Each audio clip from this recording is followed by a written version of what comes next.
ओम श्री साईनाथाय नमः। Good morning, Sai morning.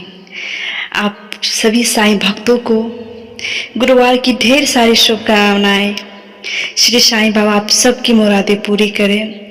जो भी भक्त को ऐसा लग रहा है कि बाबा हमारे बीच नहीं है, बाबा हमारी नहीं सुन रहे हैं, तो उन सारे भक्त को मैं यही कहूँगी कि आप मत घबराइए। बाबा सुनते हैं, बस बाबा थोड़ा लेट कर देते हैं। बाबा हमें तुरंत नहीं देते हैं, लेकिन बाबा सोच समझ के हमें देते हैं। बाबा हमारे लिए औषधि का काम करते हैं कि कोई भी दवा हमें तुरंत सूट नहीं करती है। धीरे धीरे धीरे धीरे धीरे धीरे खाने से वो हमें जड़ से मिटा देती है हमारे दुखों को। उसी तरह हमारे श्री साईनाथ हैं, बाबा के अनेकों भक्त हैं, तो इसलिए बाबा को सबको देखना पड़ता है। आप सब मत घबराएं। आइए श्री साईं सच्चरित्र का महिमा सुनते हैं। और ये कितना चमत्कारी किताब है। आप कैसे जाने कि अपनी परेशानियों को कैसे आप मिटाएं, इस किताब से मैं इसका कुछ अंश आपको बताना चाहती हूँ। मैं एक साईं भक्त हूँ और बाबा मेरे जीवन में बहुत बार मिरेकल्स किए हैं। कहीं ना कहीं श्री साईं सच्चरित्र भी मेरे जीवन में बहुत बड़ा बदलाव लाया है। मैं पहले इस बुक की महिमा नहीं जानी, लेकिन हम साईं भक्त हैं, हम बाबा से दूर नहीं हैं। बाबा किसी न किसी रूप में हमें आके ये दर्शा ही देते हैं कि तुम ऐसे करो, तुम वैसे करो। श्री साईं बाबा की किताब मैं जब साईं सच्चरित्र मेरे पास नहीं था तो मैंने फ्लिपकार्ट से श्री साईं सच्चरित्र का ऑर्डर किया था। मैं ऑर्डर की थी, गुरुवार के दिन ये किताब मेरे घर में आई थी और बहुत बड़ी अनहोनी हुई थी उस दिन मेरे घर में। उसी वक्त हुई थी। मैं बहुत घबरा गई थी कि बाबा ये किताब है या फिर क्या है बाबा, कहीं अनहोनी का शिकायत तो नहीं आ गया मेरे घर में। फिर मेरे मन में एक बदलाव आया कि हम घबराए नहीं, क्योंकि हम साईं भक्त हैं और हम हार नहीं सकते हैं। हिम्मत तो बहुत आई मुझ में, लेकिन मैं वो किताब को 4-5 दिन के लिए रख दी। मैं नहीं पढ़ी क्योंकि मुझे बहुत टेंशन हो गया था। उसके बाद मुझे कुछ परेशानियां हो गई और मैं बहुत परेशान रहने लगी। मैं रोने लगी। मैं बाबा की आंखों में देखती थी तो मैं बहुत रोती थी। फिर क्या हुआ कि मैं बाबा के सामने में खड़ी थी तो मेरे मन में अंदर से उच्चारण आ रहा था कि श्री साईं सच्चरित्र का पठन करो, श्री साईं सच्चरित्र का पठन करो। बार बार मेरे मन में ये बात आ रहा था। मुझे लग रहा था कि ये मेरे भाव नहीं है, ये मेरे अंदर से जो भाव आ रहे हैं, ऐसे विचार उत्पन्न हो रहे हैं, ये कहीं ना कहीं श्री साईनाथ का एक निर्देश है, बाबा का एक आदेश है कि तू साईं सच्चरित्र का पाठ कर। फिर मुझे लगा कि मेरी परेशानियों का हल कैसे मिलेगा। मैंने उस बुक को उठाया अपने हाथ में।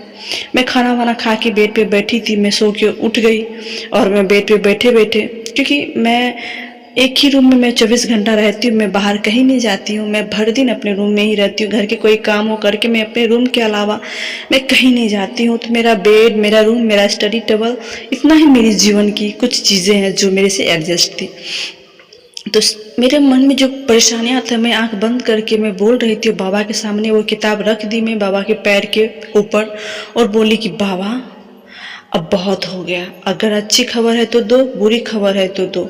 अभी मैं चैप्टर उल्टा रही हूँ। अगर आप मुझे अपना भक्त मानते हैं बाबा, तो आज मुझे मेरा सल्यूशन दिखाओ, वरना इस किताब को मैं रख दूंगी और मैं नहीं पढ़ूंगी। फिर मैं आपकी पूजा भक्ति कुछ भी नहीं करूंगी बाबा।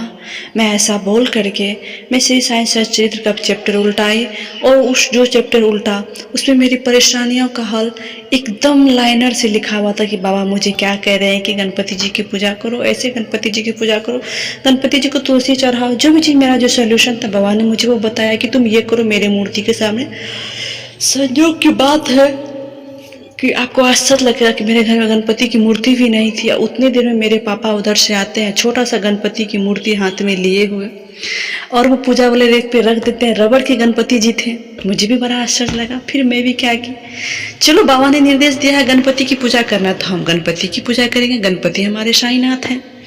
और बाबा के सामने मैंने वो पूजा शुरू कर दी। फिर अगले दिन मैं देखी कि मेरी परेशानियां जो भी थी ना, वो कहीं ना कहीं मुझे उसका रास्ता दिखने लगा। तो फिर मैं दूसरे दिन बाबा के सामने फिर वो किताब रखी, बोली बाबा कहीं ना कहीं मुझे ना अपना सोल्यूशन दिख रहा है। बाबा मैं सही मार्ग पे जा रही हूँ ना बाबा, आंसर दो बाबा। और मैं किताब बाबा के पैर के पास रखी, मैं बाबा के साथ दीप जलाई, अगरबत्ती जलाई, फूल तुलसी के पत्ता में चढ़ाई और पुनः मैं किताब को उठाई बाबा के सामने से, बाबा के आगे में मैं नीचे में बैठ गई और आंख बंद करके एक चैप्टर उल्टाई। फिर मैंने साईं सच्चरित्र को पढ़ा और जैसे मैंने उस किताब को पढ़ा कि मेरे सारे जो भी प्रॉब्लम्स थे बाबा ने मुझे बता रहे थे कि अब तुम्हारा जो भी दुख है मैं दूर कर रहा हूँ, बस तुम निरंतर मेरा अभ्यास करते रहो। उसमें बस इतनी सी लाइनें लिखी हुई थी तो मुझे सुकून मिल गया और मेरी जो भी परेशानियाँ थी वो 1 से 2 महीने में ख़त्म हो गई। मैं आप सबको यही कहूँगी कि घबराइए मत, और ये कोई जादुई किताब नहीं है कि आज आपको परेशानी और आप तुरंत पढ़ो तो उसका निवारण हो जाएगा। नहीं, आपको वक्त तो देना पड़ेगा, वो भगवान है, उसको प्रसन्न तो करना पड़ेगा आपको, और इतना भयभीत होने की ज़रूरत नहीं है। विश्वास बहुत बड़ी चीज़ है और बाबा पे श्रद्धा आपको रखनी ही पड़ेगी। बाबा बड़े से बड़े भवसागर से आपको निकाल देंगे। इस तरह से आप श्री साईं सच्चरित्र का पाठ करें, लेकिन मन को बाबा के प्रति लगाना है, एकदम श्रद्धा के साथ उस किताब को पढ़ना है। आप देखना श्री साईं सच्चरित्र आपकी नैया जरूर पार लगा देंगे। ओम साई राम। एक बार आप बाबा का जयकारा लगाएं।